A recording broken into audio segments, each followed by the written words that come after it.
Eagles Entertainment. The journey of the draft is driven by AAA. AAA roadside is their strong side. Make AAA a part of your game day today. AAA, go ahead. With the 21st pick in the NFL draft, the Philadelphia Eagles select. You're listening to the Journey to the Draft podcast.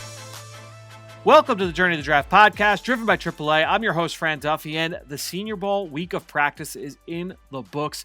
We've had a great week here on the show, and I'm really excited to put a ribbon on our coverage of the event down in Mobile, Alabama. We're going to kick things off here with Draft Buzz, where I am joined once again by Dane Brugler to get his thoughts on what he saw on the third day of practice, and he and I are going to give out some awards. It's a tradition at the Senior Bowl where they give out their practice players of the week at every single position. So Dane and I, we're going to do exactly the same thing. We're going to give out who we felt really stood out every single day of practice down in Mobile, Alabama. After that, I am joined by Ben Fennell in Pick 6, where we're going to keep the conversation going, except turning the page a little bit to Saturday's game.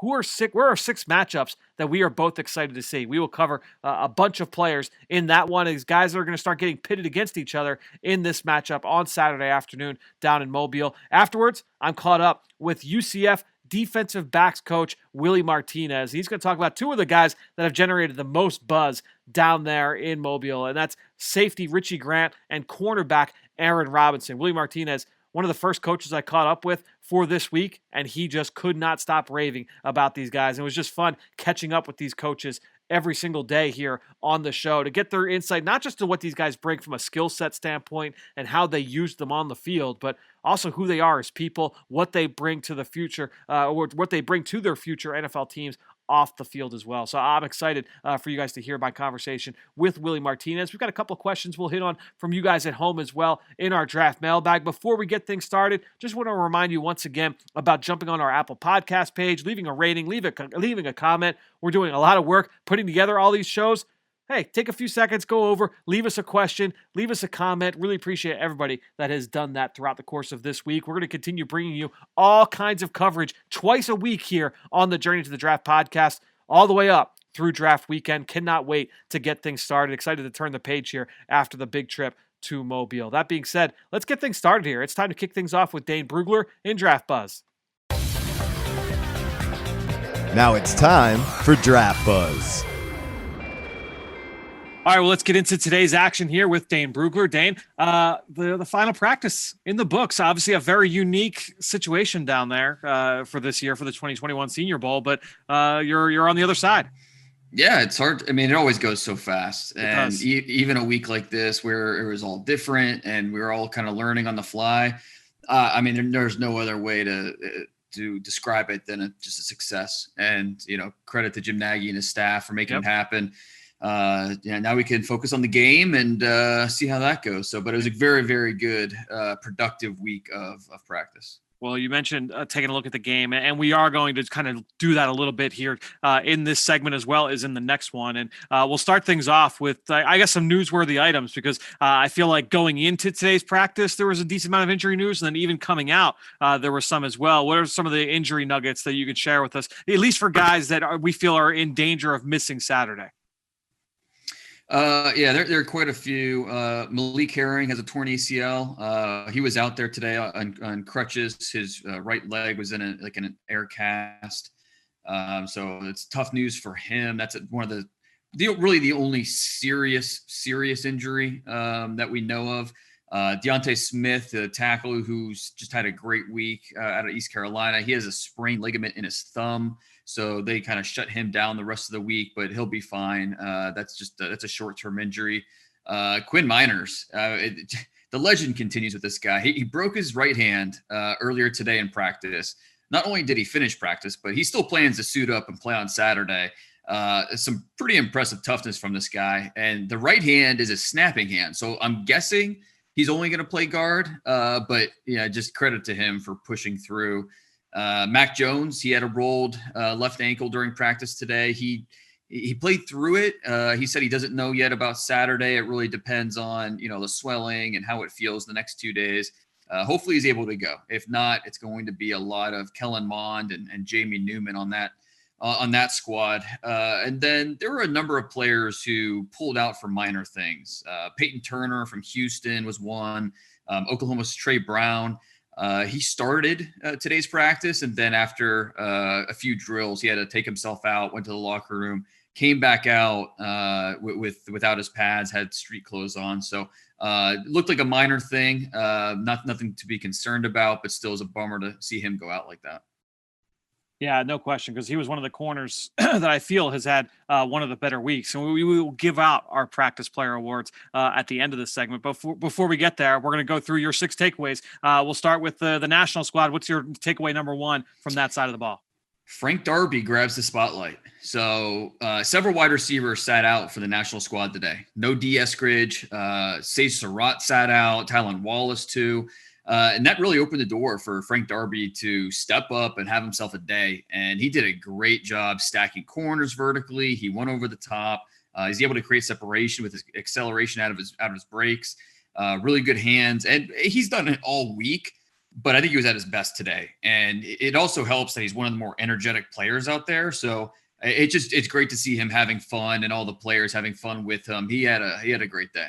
I do miss getting that, because you don't get that from watching the film in my basement. Is like, who are the guys that are bringing the juice? And so Darby was one. Is there another guy or two that stands out to you as being that kind of tone setter?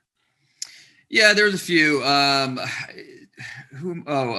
guy we'll be talking about here pretty soon, Richie Grant. Definitely. I mean, when he made a play, everyone was just going nuts on that defense. They loved him. The linebacker, Stewart from Houston. It just seems like everyone's got so much respect for him because of the way he plays the game. It's just nonstop speed all the time. He loves it. So energetic. And that definitely is something his teammates notice. You mentioned Eskridge and a couple of Tylan Wallace, a couple of those other receivers. Are there any thought that those guys will miss Saturday, or is it just kind of minor thing, just keeping them on the sideline right now? Yeah, I was trying to get clarification. I don't know if, Eskridge he was so good the first 2 days. He said, you know what, let's just not risk something happening. And I don't know. Hopefully we see those guys suit up on Saturday, but that's unclear at this point. All right, let's get to takeaway number 2. So takeaway number 2, Dylan Radins continues to be just a rock solid player. Radins has been a little bit of a slow burn for me in terms of getting a great feel for his next level ceiling as a player.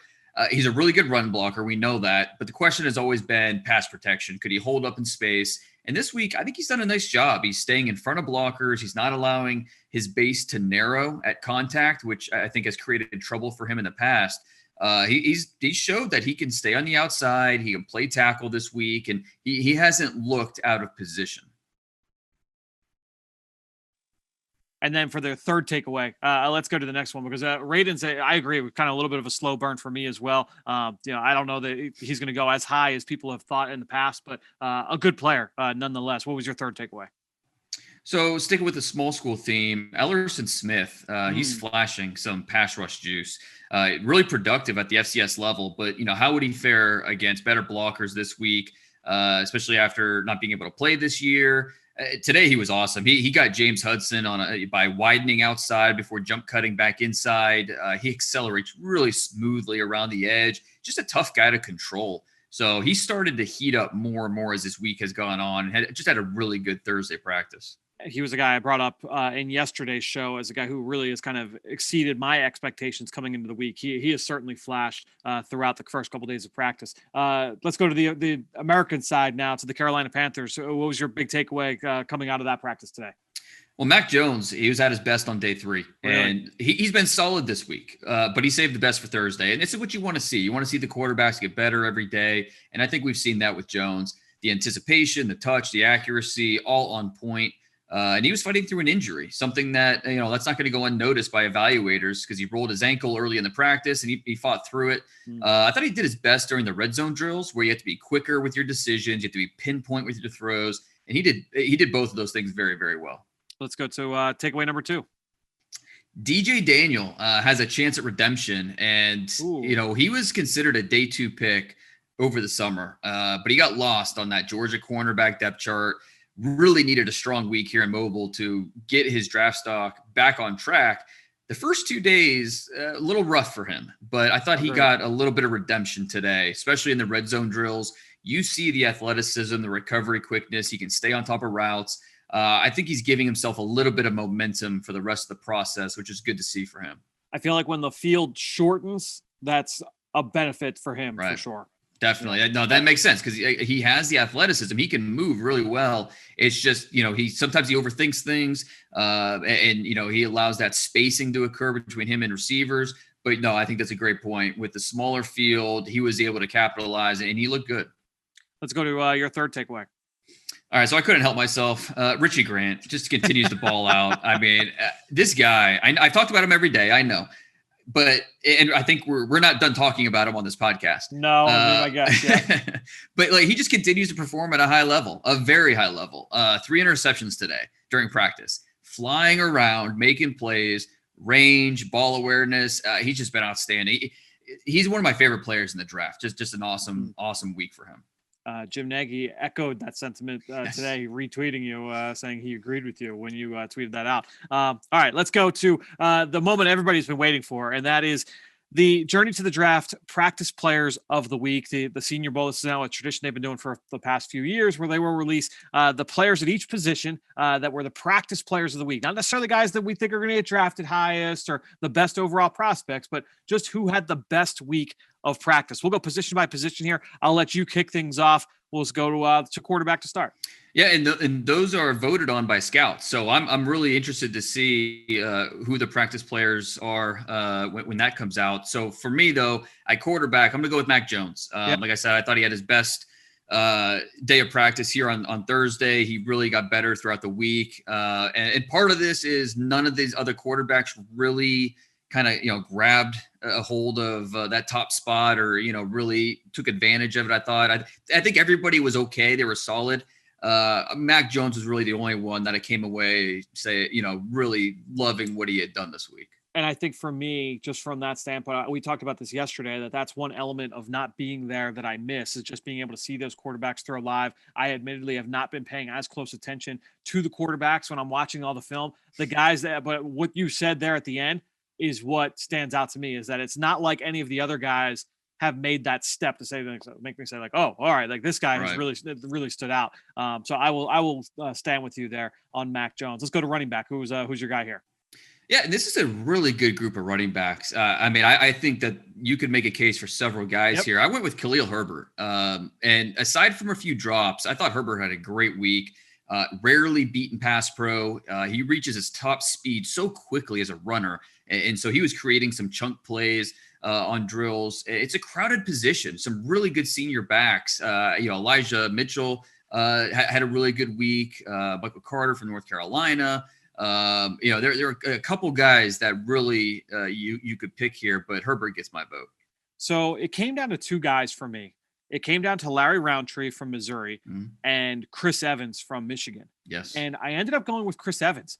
Yeah, first of all, I like it. In one-on-ones, I thought he was outstanding all week. He showed up as a blocker and just carved up defenders in routes every single time. I mean, every single day he was outstanding. He was just killing guys on Texas routes. You see him work vertically, didn't put a ball on the ground. I thought he looked decisive in the inside run drills as well. Roundtree maybe have a little bit of an edge there, but I thought that Evans did enough in one-on-ones for me to say who'll get the practice player of the week at the running back spot. Let's go to. I agree with that. I think especially him coming in at 220 pounds, and he's looked really good. So I agree. I mean, he's another guy that absolutely is deserving of that. So I like that. Coming in, I was like, I don't know if he's going to end up being drafted. We'll see. And I think now it's like, he's going to be drafted. They didn't use him. He what did he have, like 18 touches this year? Like something like that. And he missed all of 2019 because of the academic problems. He comes back this year. This is, supposed to be a big year for him. And they didn't use him a lot. And,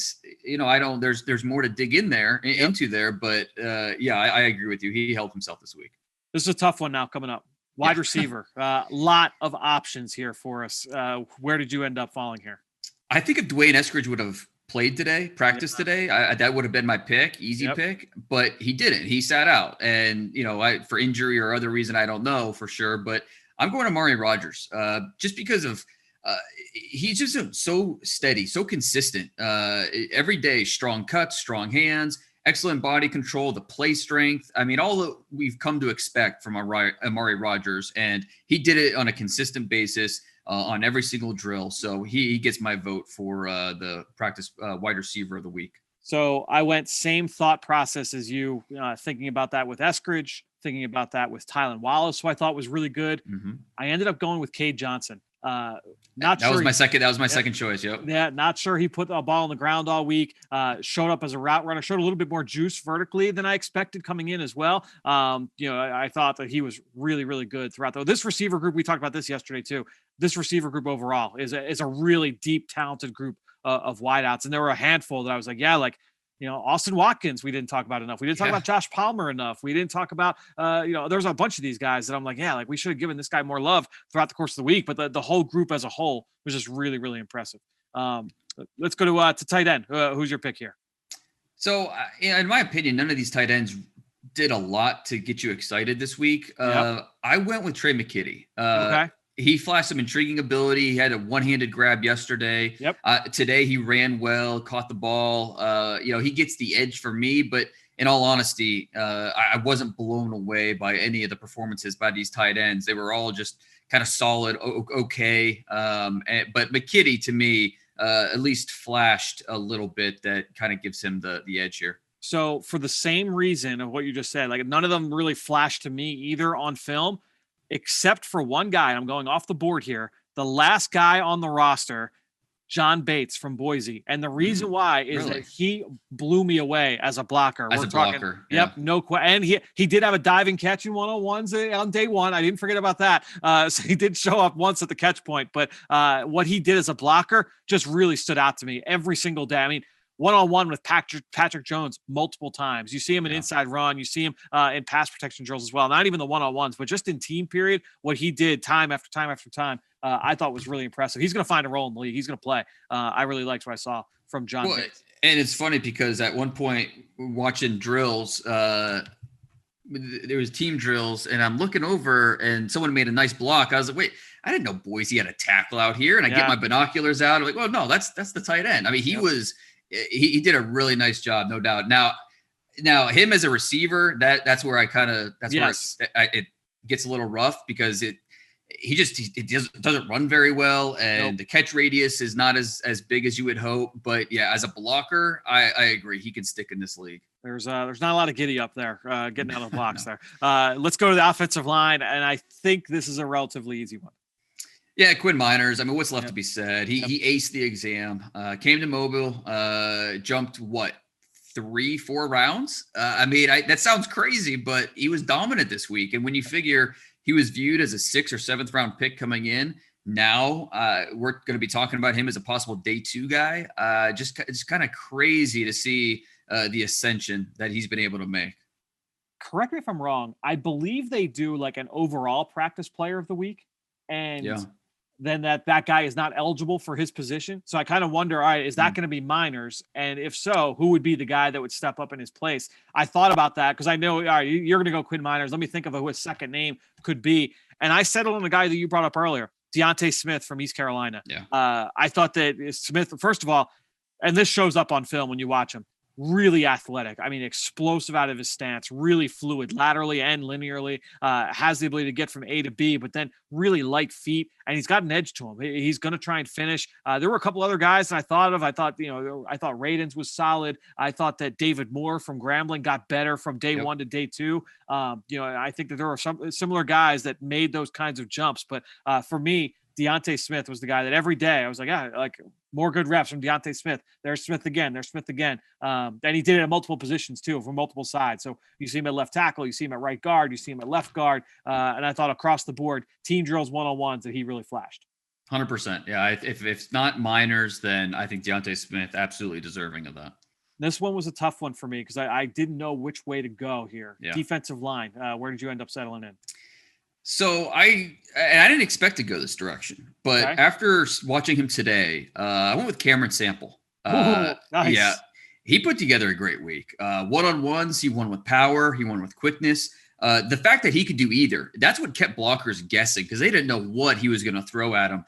Does a great job with his setup. He can cross the face of blockers, and he's not shy using his hands to bully when the opportunity is there. So Sample, whether he's lined up inside or outside, he consistently stood out. Dude, that was my name. That's exactly who I was going to go with. And I thought that his quickness off the ball, I thought he had some secondary quickness to be able to disrupt. Onwuzurike, I thought looked really good day one, but obviously the injury kind of takes him out of the running here.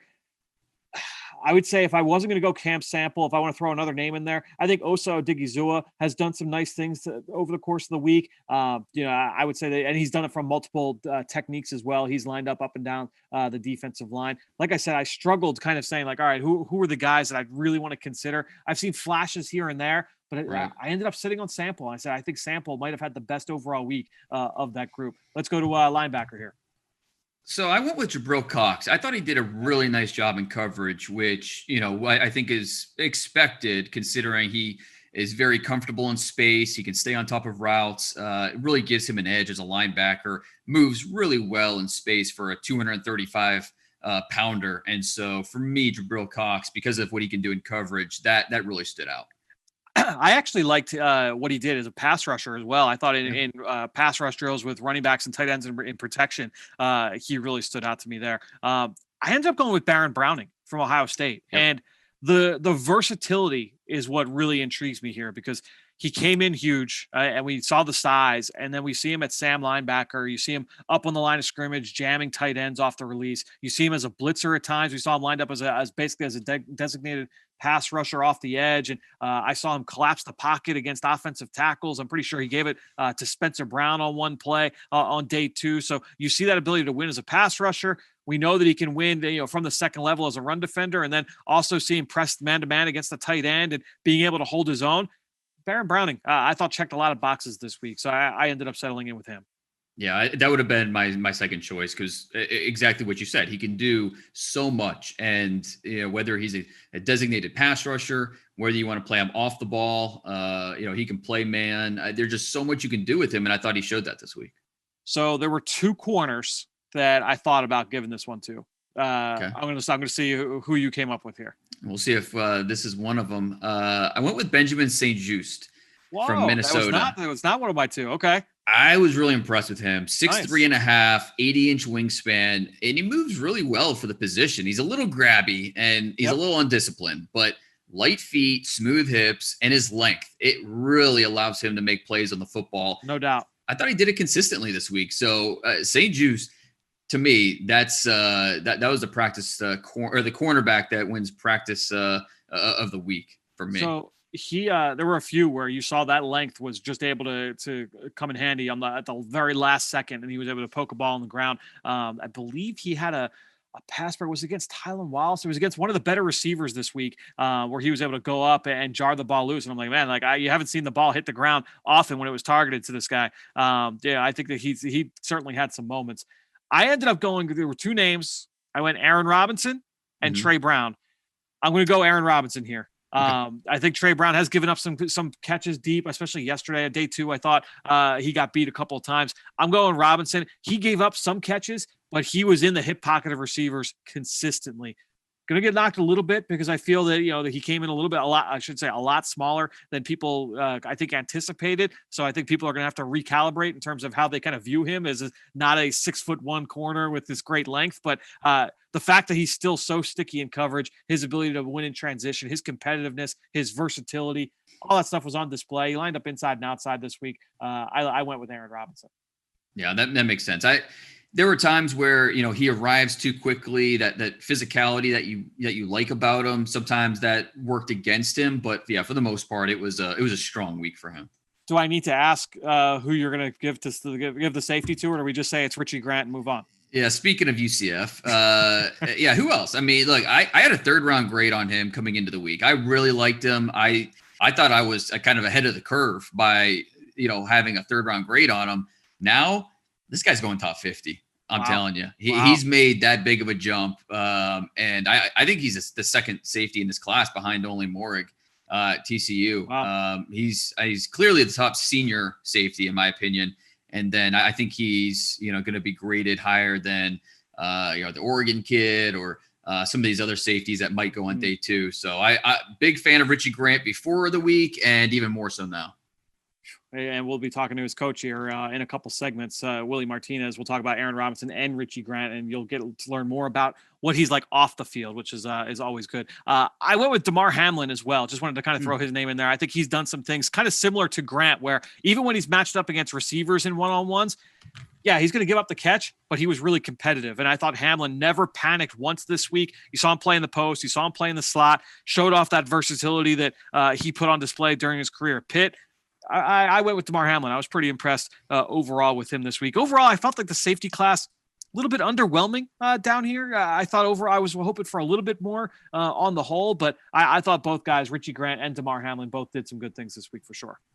Yeah, and I would throw maybe Sean Davis in there as well. Yeah. I think he moves really well. Tyree Gillespie had his moments, and Jacoby Stevens had a pick today, so that was good to see from him, from LSU. Sure. Well, Dane, we will be talking about our big takeaways just from the entire week and guys that helped themselves. We'll obviously reflect on the game next week. It's been fun doing these daily podcasts with you. Thanks so much for joining us every single day here from Mobile, Alabama on the Journey to the Draft podcast, driven by AAA. Now it's time for Pick Six. All right, so like I said at the top of the show, Pick Six, we're going to be joined here by Ben Fennell to break down 6 matchups for Saturday's game that we find to be kind of interesting. And so I picked out the matchups. Ben has been through all the film. He's been watching all the film from home just as I have. And so, Ben, let's talk through some of these ones, man. It's going to be exciting just to be able to see these guys take the field for some live action on Saturday. Yeah, absolutely. A really exciting group of, receivers and corners. I feel like we've gotten a little bit dulled down seeing the same matchups every day. And now we just kind of lick our chops to see some real competition on Saturday, for lack of better words, now that we have the other teams finally facing off. Exactly. And what I like about watching the Senior Bowl is that it is so vanilla schematically. So you're just letting the guys play. You know, we're just letting these guys go. Who are the guys? And the other thing, too, this year with the pandemic, they're not bringing in late additions and stuff like that. They've accounted for that with the numbers already. So, there's not going to be guys that are suiting up that, this guy just got here on Thursday. He doesn't know anything that's going on, or we haven't seen him at all. These guys have all been here all week. So I'm excited just to see these guys take the field. So my first of 6 matchups that I outlined, the American outside receivers. So I picked 3 guys.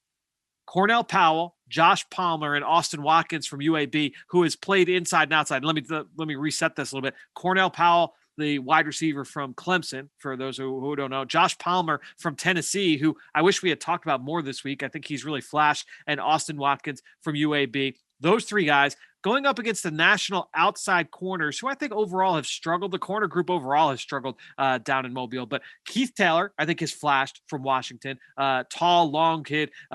Thomas Graham from Oregon, kind of opposite. He's a little bit on the smaller side, instinctive and scrappy. And then Benjamin St. Juste as well from Minnesota. He is like Taylor, where he is a long, rangy corner with that ability to disrupt. So those 3 receivers against those 3 corners, how do you kind of see some of these matchups shaking out? Obviously, it's not going to be every guy one-on-one, rep after rep, but how do you see it shaking out? Well, Powell, Palmer, and Watkins, 3 guys that excel at the catch point, really competitive of rim, really competitive down in the red zone. Keith Taylor, Benjamin St. Juste, 2 really long limb corners. Both have done a really good job playing the ball down the field this week and really attacking the catch point of different receivers. Thomas Graham's been a little surprising. I think he's, taking his lumps each day in practice here, but being that smaller corner, playing some of that nickel role, you're playing some of the shiftiest receivers out there. So he's obviously had to cover the Demetric Feltons of the world and all sorts of other electric, shifty receivers and backs this week. But St. Juste is another guy that's actually played some safety. He's 6'3", 200 pounds. So seeing where else he can contribute and maybe sticking his nose in the run game or as a blitzer, can definitely add to his stock. Yeah, and if that's the case, like if Thomas Graham is forced to play inside, if St. Juste ends up moving out to safety, I would imagine Cam Bynum gets the lion's share of the reps at outside corner on the right side. So we'll keep an eye on that. That receiver group, though, for the American side is just so talented. I could have put 3 or 4 other names in there that I was excited to watch. That group overall just really, really good. And I would say the same thing about the national group. And as Dane mentioned, Some of these guys didn't practice today. No D. Eskridge today. No Tylan Wallace today. So we'll see if they're able to go. My guess is a lot of these guys are going to be urged to kind of suit up for Saturday since they're not doing any of these replacement players. But you look at that group, whether it's Tylan Wallace, D. Eskridge, Cade Johnson, who I gave my game ball to in terms of having or being the practice player of the week at receiver, going up against these American corners. And to me, my two favorite corners in coming into the week were Aaron Robinson and Ifeatu Melifonwu. Aaron Robinson from Central Florida came in on the smaller side. He was my practice player of the week at corner. And Ifeatu Melifonwu, I really like this kid. He's long, he's instinctive, from Syracuse, got some versatility. How do you like that? These matchups kind of unfolding in front of us? Well, Cade Johnson, I completely agree with you, has been a heck of a practice player, heck of a college football player. I was just watching his tape a few minutes ago. I had 2 really nice touchdowns in the red zone. In every rep with him, Fran, you just see some sort of nuance or some sort of crafty, aspect of getting open, whether it's his releases, the route stems, head fakes at the catch point. I got news for you. They didn't all work, but the game is so slow to him, and that he can try these different moves and know how to set up corners and create space and leverage different areas of the field. He's a really interesting receiver. I can't wait to see how he matches up with a feisty Aaron Robinson or the length and size of Ifeatu Melifonwu. That's not a great matchup for Melifonwu. Cade Johnson's a really shifty receiver. D. Eskridge, really shifty receiver. Tylan Wallace, a guy that knows how to get open. I want to see if Aaron Robinson and Melifonwu can move their feet and cover these guys and blanket these shiftier, smaller receivers. We know Robinson's tough. We know Melifonwu is huge and has the wingspan. Can we actually cover, the quick, shifty receivers on Sundays? So I want to see what they can do. Aaron Robinson's a guy that is kind of projecting to a nickel safety, in my opinion, but he might be able to slide out and play corner for you. He might be able to slide in and play linebacker for you.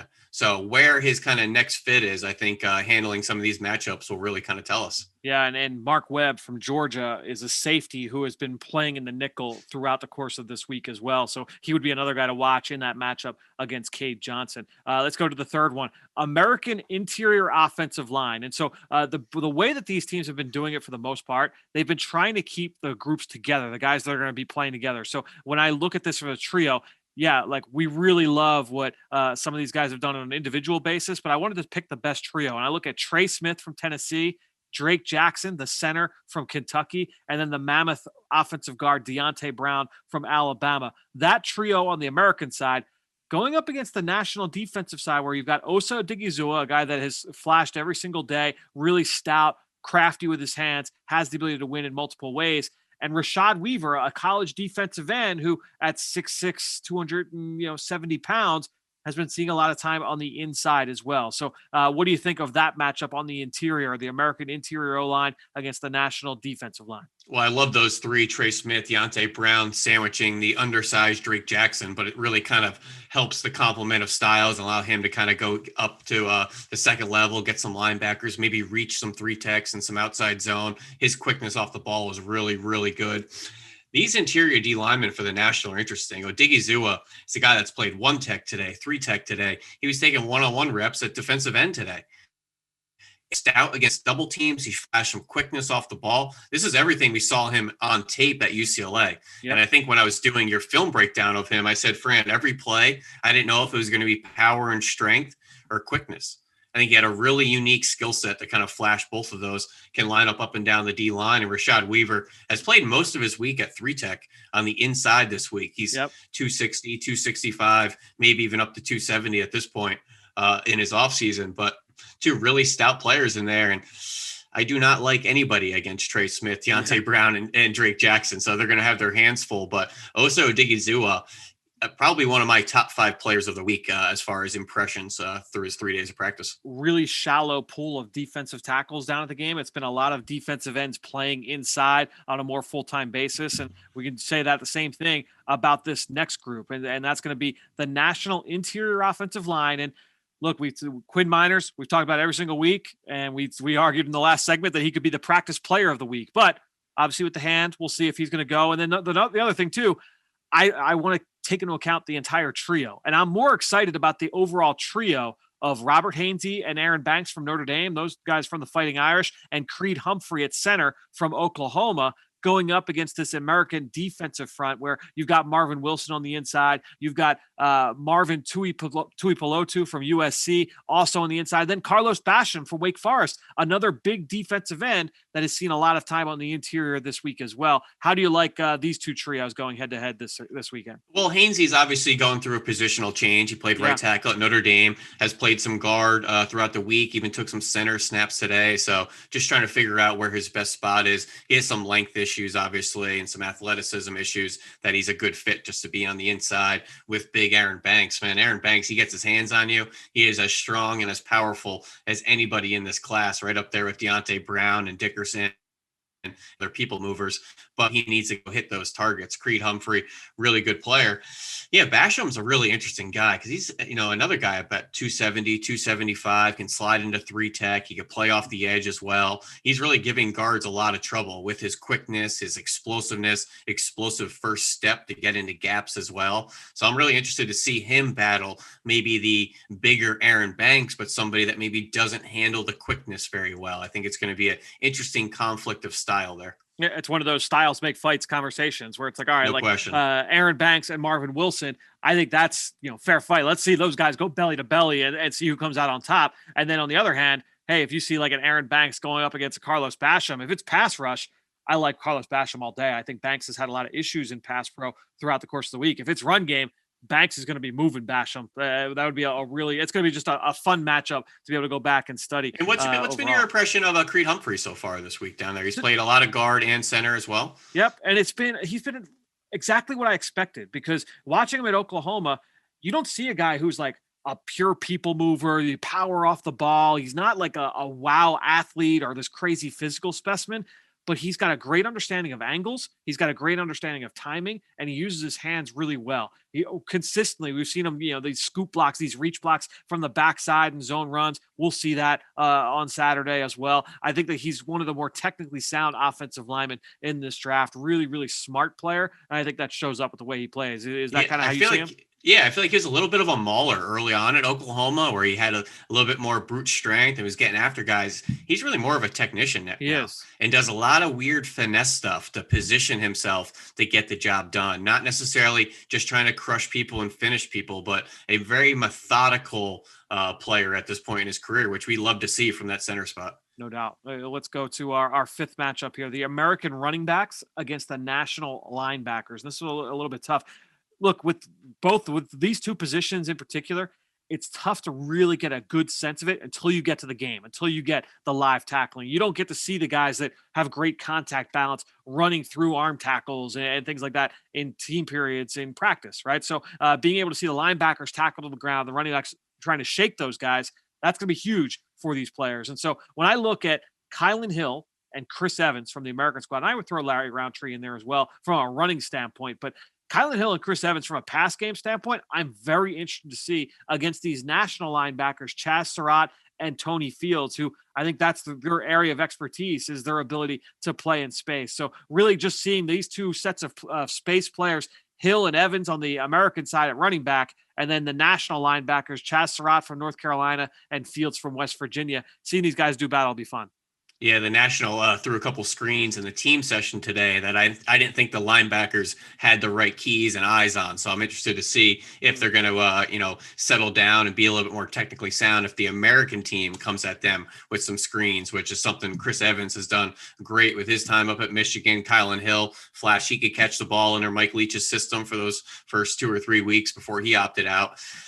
Chaz Surratt and Tony Fields are really, really interesting players, and I'm not sure there's ever going to be a consensus, on them as far as their status, their evaluation, their upside, their potential, because they're two guys that flash first-round abilities at times.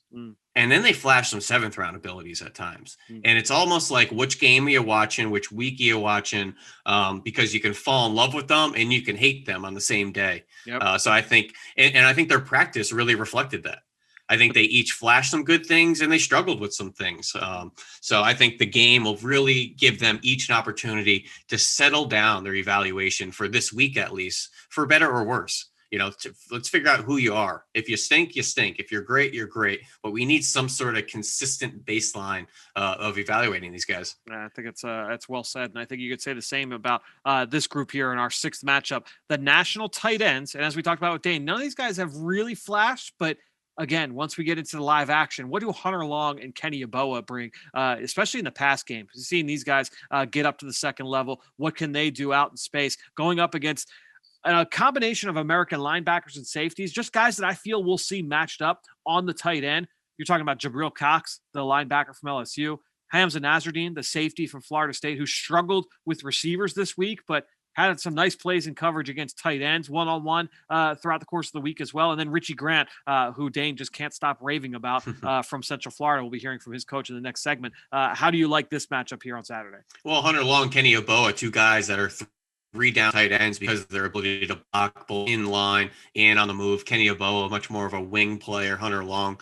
can play in line. I want to see if maybe you can leak them vertically or to the intermediate part of the defense off play action this week. That's kind of their cream of the crop as far as getting open in the pass game. But two guys that block exceptionally well. And I think there's a bunch of tight ends this week doing some really good work in the trenches. And I know we look at tackles a lot and we love the big nose tackles and the speed of the linebackers.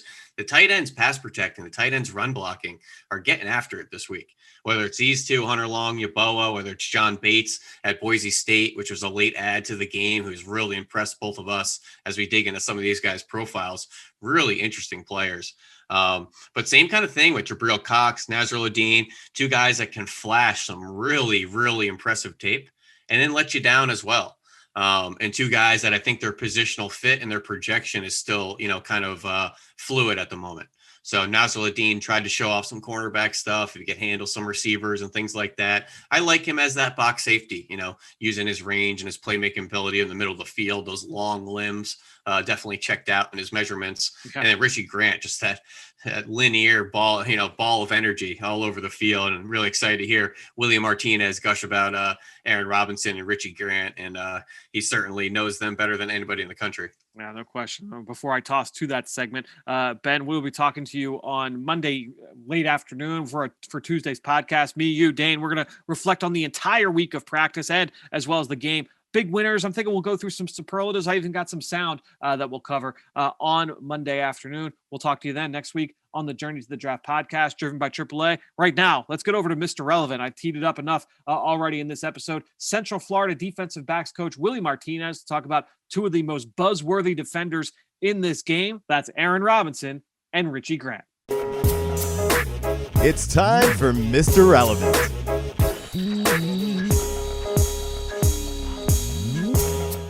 Well, excited to welcome in here to the Journey to the Draft podcast, UCF secondary coach, assistant head coach, Willie Martinez. Coach, thanks for joining me.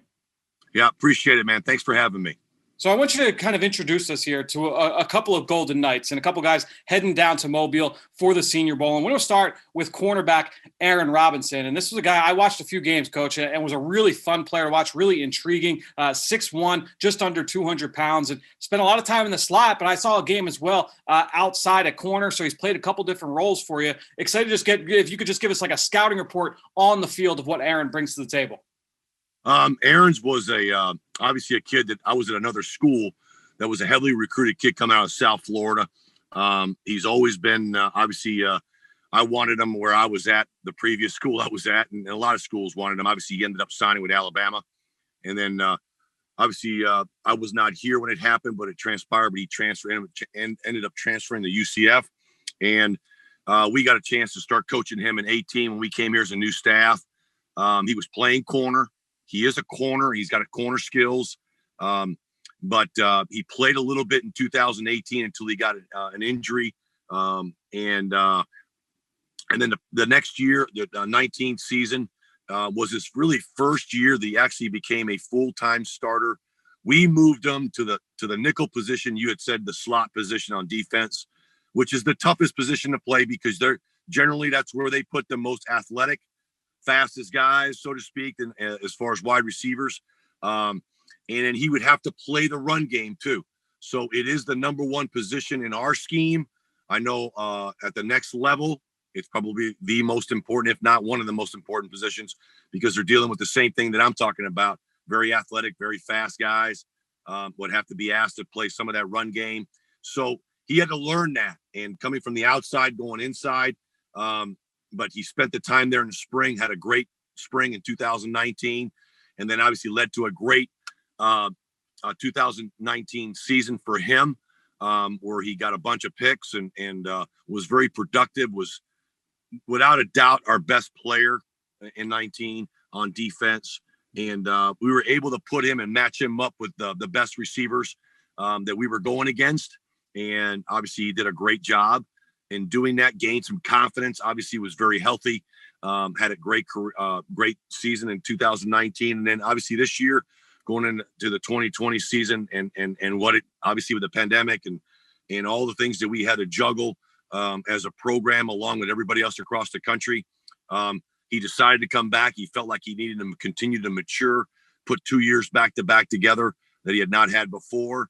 And again, just like where he left off in 19, we wanted to be able to, he played corner our first year. We moved him to slot full time, but we wanted to be able to keep him on the field too, because he was our best cover guy, all around player really, along with Richie Grant. But we didn't want to take him off the field. So we said, and also for his pro career, we wanted to give him an opportunity to showcase what he can do on the outside. So we started playing him more at corner along with nickel and not taking him off the field with regular defense when we went to a 3 linebacker system. So we kept him on the field. He did a really good job this year with that. And I can't say enough of great things. Obviously, he's got his degree, graduated in 4 years, had a fantastic finish to his career here at UCF, helped us win a bunch of games, obviously a championship. And one of the things he wanted to come back to, Fran, was he wanted to be able to be more vocal, more communication, work on his communication skills. He has to do that as far as communicating on the field with all the other defenders, but he wanted to be more vocal. He wanted some help with that. He wanted to help, do better in his interviews, do better, just because he's a very quiet kid. He's kind of to himself. He's a great teammate. But he wanted to be more vocal. He wanted to step up a little bit more. And I think he did that. A smart kid, has a wonderful family. Obviously a mother that he thinks the world of, and he comes from a really good high school in Deerfield Beach where they're used to winning. So we're just excited for him in his future. And I think that anybody that gets him at the next level is getting a dynamic kid in the sense that he can play on the outside. He can also play on the inside. Because he's got tremendous speed. He's a tough kid. He's a very good tackler, explosive. He can get in the box. Actually has a little bit of a safety mentality as far as physicality. So I'm excited to see what's in store for him in the future here. Yeah, Coach, that was one of my next questions was going to be just about the competitiveness and the urgency that he plays with. And that was one of the things that I was most intrigued by, even just playing man-to-man coverage. I mean, you see the willingness to battle from snap to whistle each and every down. And I'm always looking for that for outside corner. You need it in the slot. As you mentioned, you're playing close to the box. You need that mentality. How have you seen, has that been something that you saw from day one, or has he kind of grown in that area over the course of his career? We weren't sure about that. He's always been very competitive. The one thing great about him, I call it a great finisher. It may not be perfect. It may not be exactly what you want on the start of the play, whether he may take a false step or not in very good position, leverage. Unfortunately, I've coached the position all my life. All the great ones are not in perfect position. They just find a way to scratch and claw and learn to be really good finishers. And Aaron's a finisher. He may be beat on that. There might be a window there, but he's so competitive. And he's a physical kid. And not only does he finish, finish the play, but there's a physicality to it that you can see on film. And he's very competitive. It's really kind of, it's not weird. It's kind of, it's not his personality. If you sit down and talk to him, very soft-spoken kind of kid, not much of a self-promoter kind of say, you know what I mean? You're not going to get that personality of, look at me kind of deal. It's kind of like, I'll show you what I'm all about and won't talk about it. But he's a great finisher. We like to say on defense. And Coach, the last question I had about Aaron was just, scouts are always wondering how much does a guy love the game? You talked about the reasons why he wanted to come back for his senior season. Is there like an example or an instance that you kind of remember, man, like this is like proof that how much this kid just loves everything about the process and what it takes to be great? Yeah, he's a very good, he was one of those guys kind of learning the process, just like a lot of kids as far as taking notes, preparing. You got to be successful on the field. Now, he was a very talented kid. Almost these kids are the guys that have the skill set like Aaron, but you got to put the work in. And he was willing to put the work in. He takes really good notes. He wants to be great. He actually does the things off the field as far as taking care of himself, making good decisions, taking care of his body, managing that. He's a strong kid in the weight room. But the other thing about him that shows case that how much he loves it, game day. I like to use that on game day experiences. He takes good instructions, critique, wants to fix the problems. I like to coach guys that are problem solvers. Unfortunately, that's really not unfortunately, but that's really what a defensive guy's got to do, because the offenses have so much of the advantage. They're so good, so talented, that you got to be able to be a guy that can overcome adversity. And his game day presence, his attention to detail and wanting to make a big play and then coming through and making a big play. Really good game day adjustment guy, doesn't panic, very calm, and he's really grown into that, and I think it's his preparation.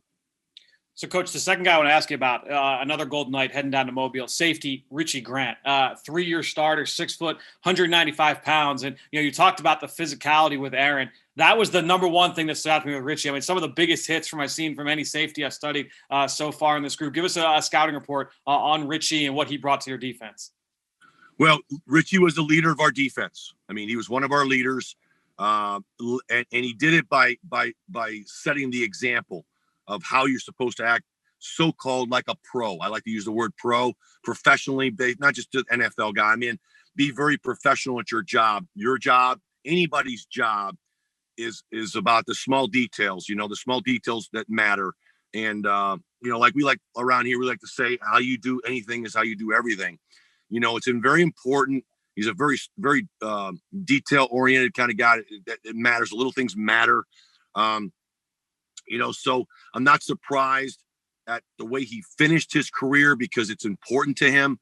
And very similar to Aaron, they improved each and every year. They took coaching. They're very coachable players. Richie is like a coach on the field.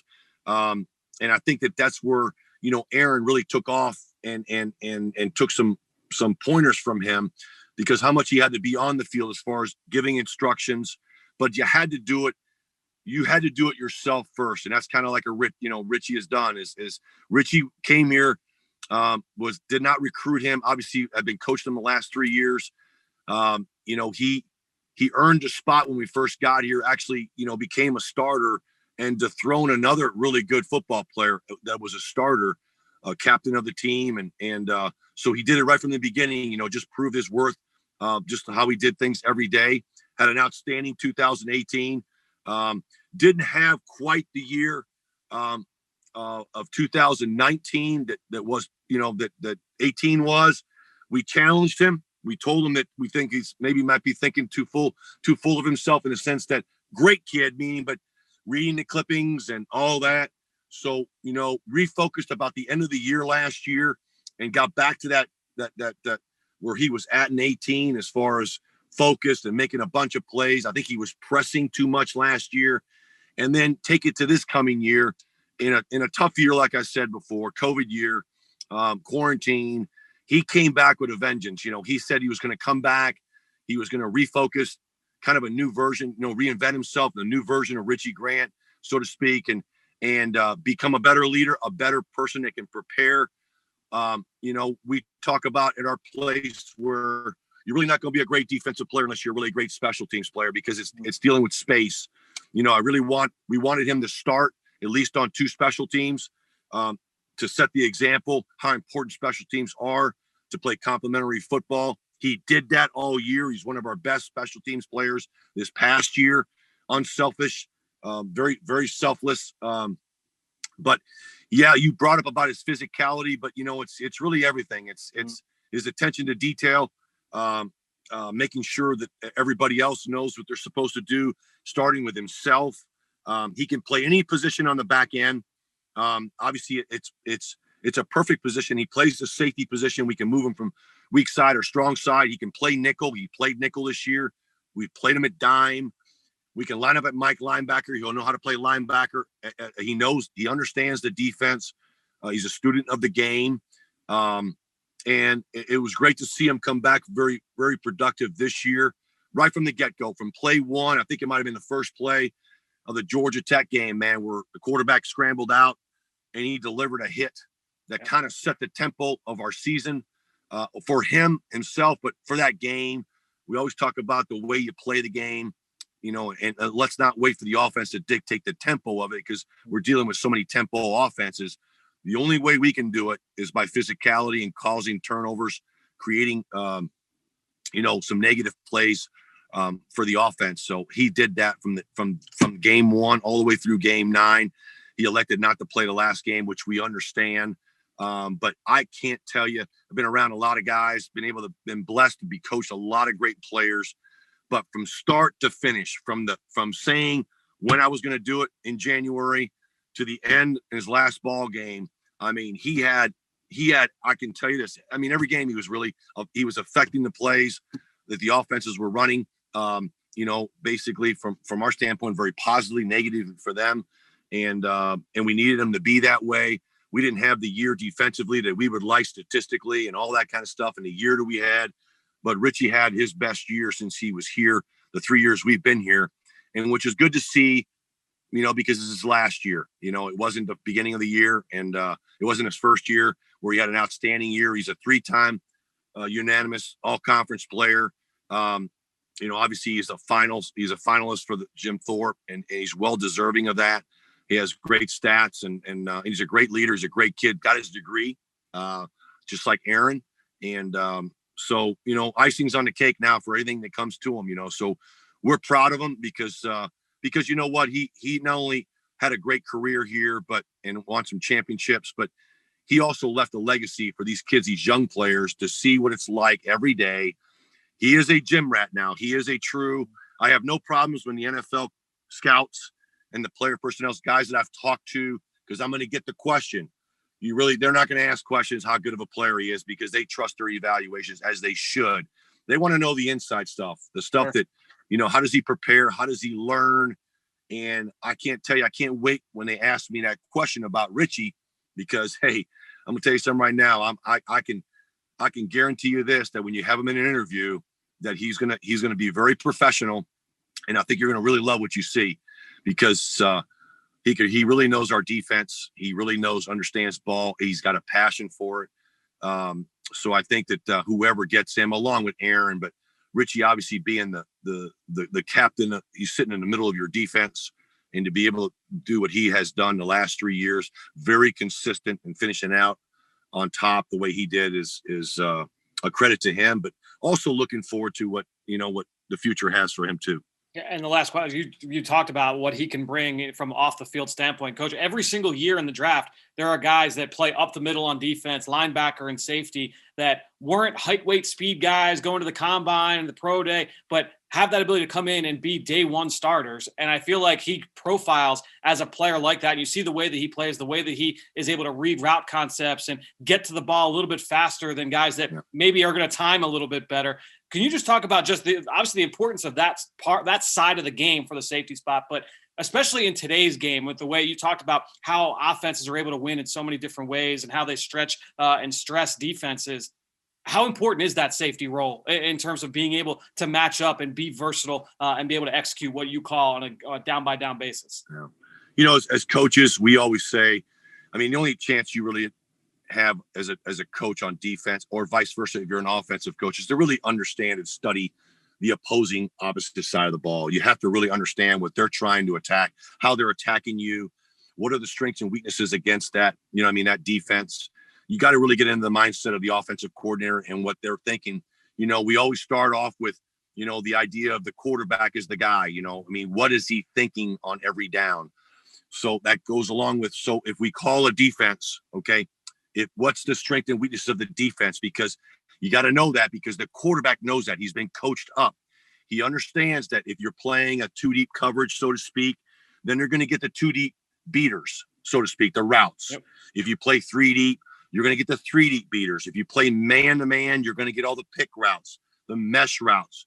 Richie understands that. That's what I was trying to say to you. That's what you're getting out of Richie Grant, is that he is ready for that. He understands that when he lines up, a lot of guys have a lot of talent, a lot of skill sets and stuff. We know that. But what makes the Hall of Famers, all the great ones, and I like to use, one of my favorites is Darryl Greens of the world that played for Washington for 20-something years. Same, whether it's Ronnie Lott, who's one of my favorite safety that, I grew up watching. A lot of these kids don't know who they are, but I try to always say to them, because I know it's important for them to, it's important for them to like the guys that in this era. I get that part, because there are a lot of great players, but really why are they so special is because they put a lot of time and effort into preparing. A lot of, they were studying the game. They understand the strengths and weaknesses of the defense, because that's what the offense is preparing for and going to attack you.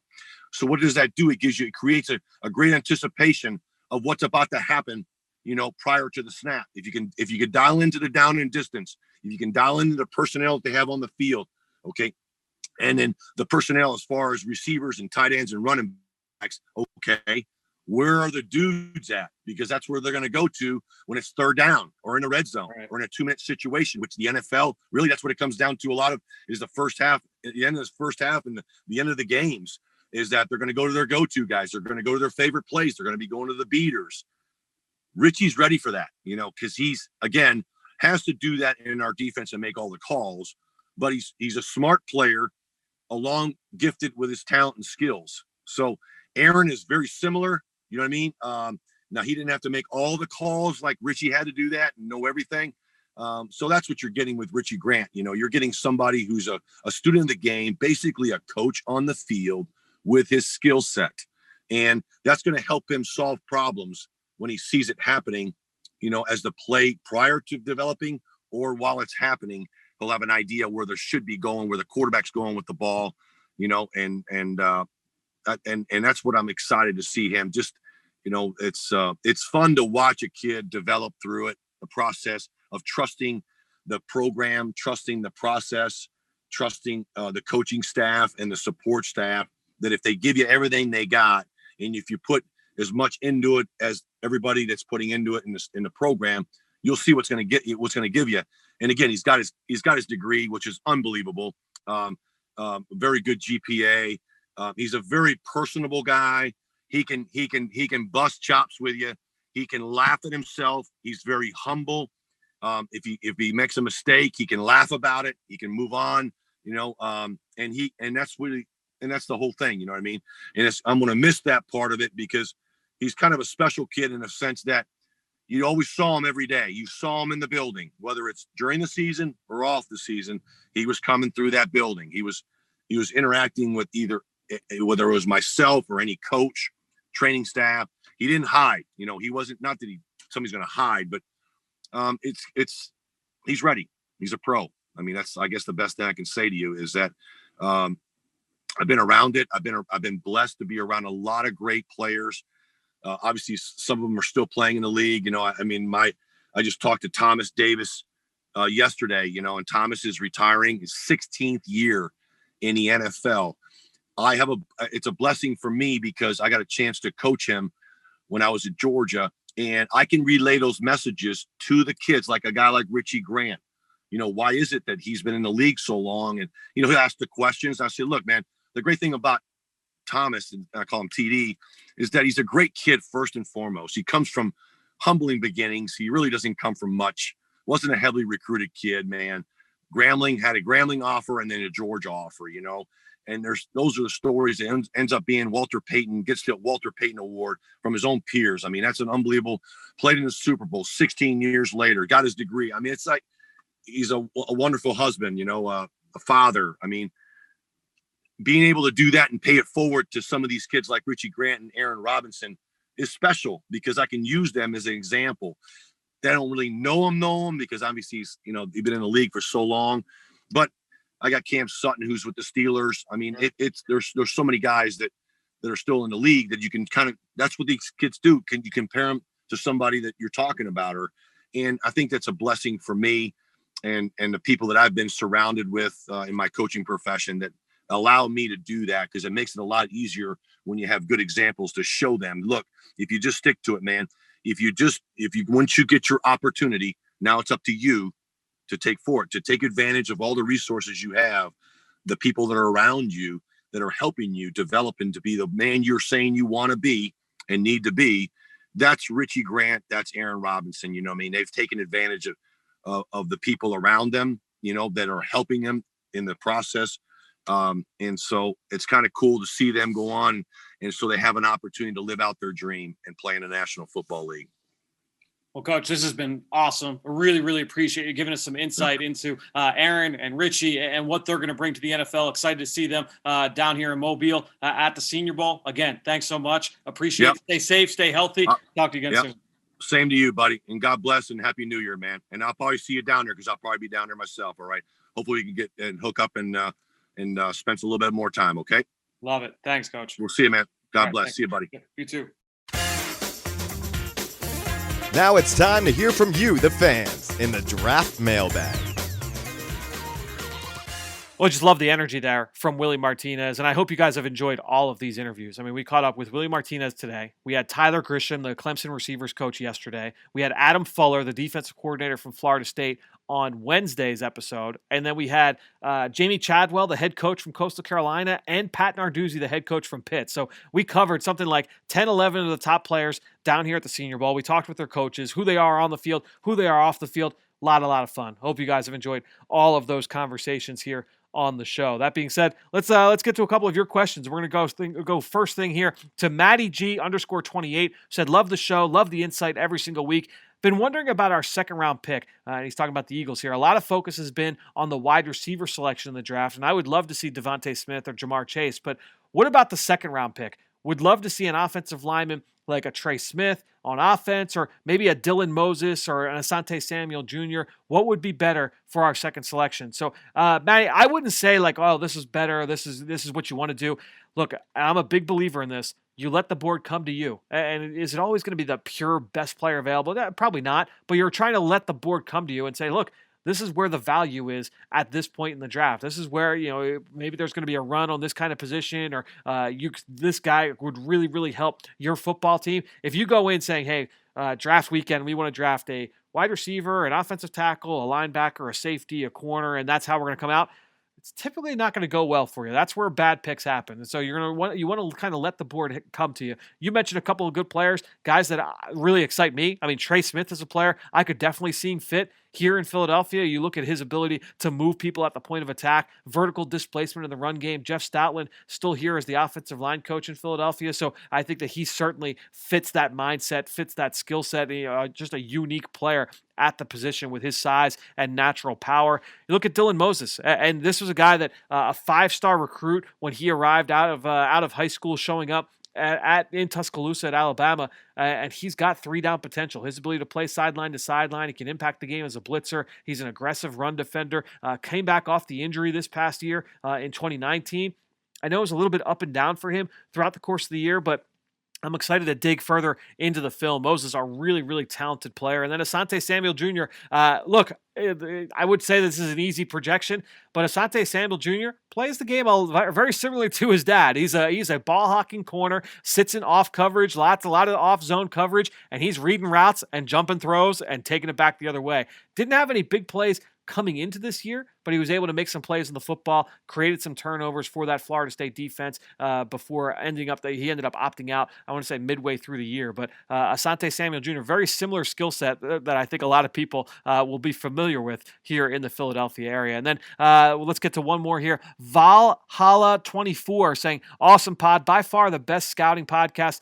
except for Ben always throws shade at my Tennessee Vols. I love that. I don't know if Ben intentionally is throwing shade at Tennessee, but there's actually a great comment here, a great suggestion. I thought it'd be awesome if you guys did a draft recap from last year. We always hear about Justin Herbert or Justin Jefferson, but never about rookie offensive linemen or defensive linemen or linebackers. So maybe just going team by team and discussing their picks and who else they could have gotten if they go back and do the same. Val, that's a great suggestion. We did something similar this past offseason where we went back, I think like 3 or 4 years ago. And we will do something like that again after the draft. And I think that's probably where we will table this discussion is let's get to right after the 2021 draft happens, and then we can look back to this past rookie class. But that's a great idea, and I think we'll do something similar to that. So stay tuned right here on the Journey to the Draft podcast. We've had a lot of new listeners join us over the last week. Hope you guys have enjoyed the daily podcast. And guess what? The action does not stop. Again, we will be here twice weekly leading up to the NFL draft. We cover the draft year-round on this show. We don't just cover the Eagles. We cover all 32 teams. We're talking about players all over the country. First-round picks, second-round picks, day 3 picks, undrafted free agents. We are covering it all right here on the Journey to the Draft podcast, driven by AAA. We'll talk to you guys next week. Raise a glass to that comforting feeling of an Eagles touchdown with the all-new Broad & Pattison wine collection created in partnership with Wink, featuring a Cabernet, a Rosé, and a Chardonnay. Broad & Pattison wines are the perfect pairing for any occasion. Now you can bring the sweet taste of victory with you to a dinner with friends or to the tailgate with your game day crew. Purchase online today at PhiladelphiaEagles.com/wine to stock up and have Broad & Pattison delivered right to your door. A portion of proceeds from every bottle benefit Eagles Autism Foundation.